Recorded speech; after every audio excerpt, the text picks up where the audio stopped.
First of all, I would like to thank the organizers for inviting me to speak about my case. I'm the mother of Ricky Reel, who, after being missing for a week, was found drowned in River Thames in Kingston on 21st of October 1997 after a racist attack. We are here today because of the bravery of Peter Francis coming forward to blow the whistle on the deeply alarming, abusive, and intrusive practice of the SDS, the Special Demonstration Squad. My family and I first learned that we were being spied upon in a report that was published to the public. The police did not even have the courtesy or the decency to tell us before this report was published that we had been spied upon, to give us at least an opportunity to get our heads around this revelation. It was in public domain, but we knew nothing about it. Yet again, it was too little, too late.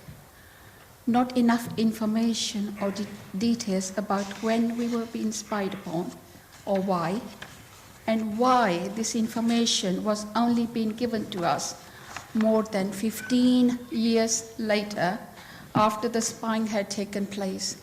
I asked myself why. These records have been known to exist for years, so why now? Why have they come out now?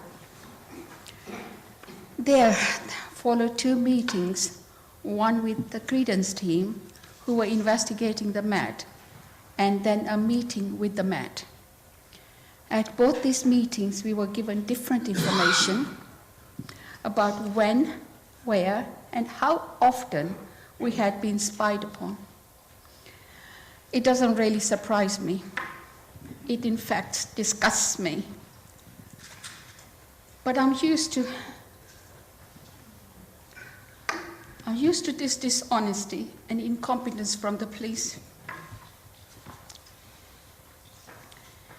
The inquiry was then announced, and I say that I welcome the inquiry, Pitchford inquiry, as an opportunity to find out more. Not just when the police spied on me, how, and how often, and why, but also why it has taken them this long to tell me about it. Most importantly to me, though, as a mother of a son who was killed by racist murders in an unprovoked attack, I want to know why the police were spending all this time and resources on spying on me instead of investigating my son's murder.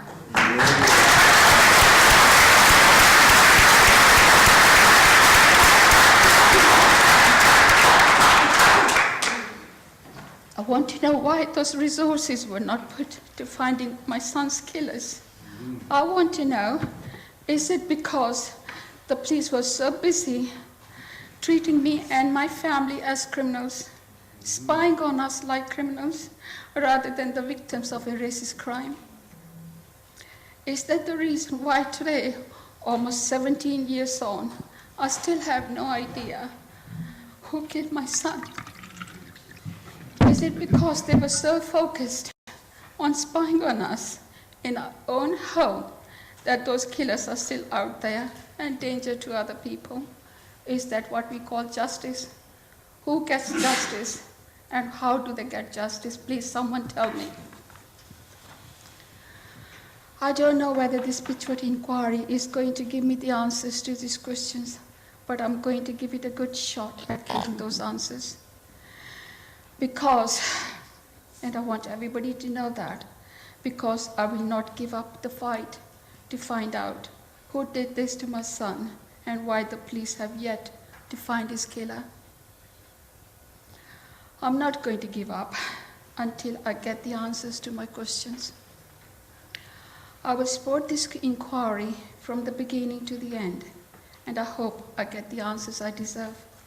I support all others who are here or who are absent and who have been affected by this to get the answers they deserve as well.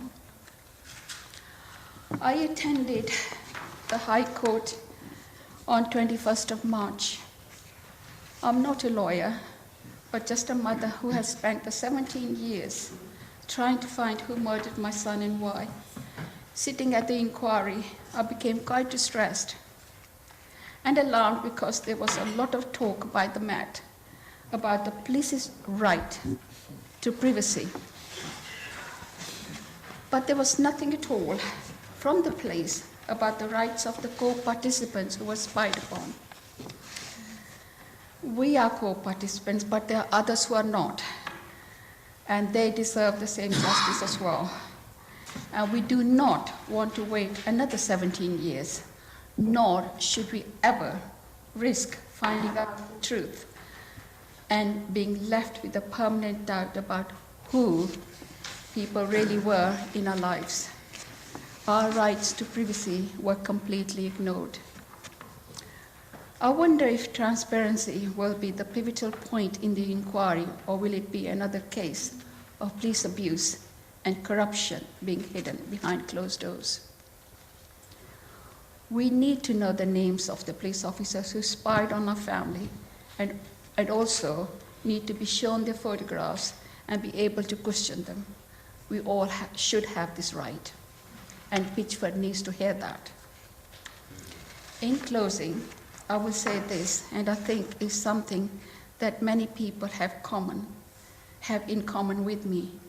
During the years when the investigation into Ricky's death was more active, I had asked myself on so many occasions, am I being spied upon? What were the clicks at the end of the phone?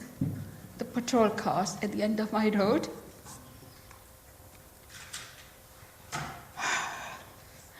The police quite clearly had information that they could not possibly have obtained legitimately. I used to say to the people that I was convinced I was being spied upon, and I said it to the police as well. But I was made to feel like I was going mad, that these practices do not go on in these modern, politically correct times. Well, now it's about time the tables were turned. No more lies.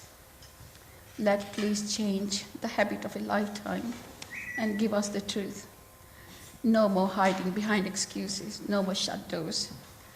The Pitchford inquiry must recognize our hurt, our nightmares, our pain, and be honest and transparent, and should not be held in secret. Otherwise, it's not going to be called a public inquiry. Thank you.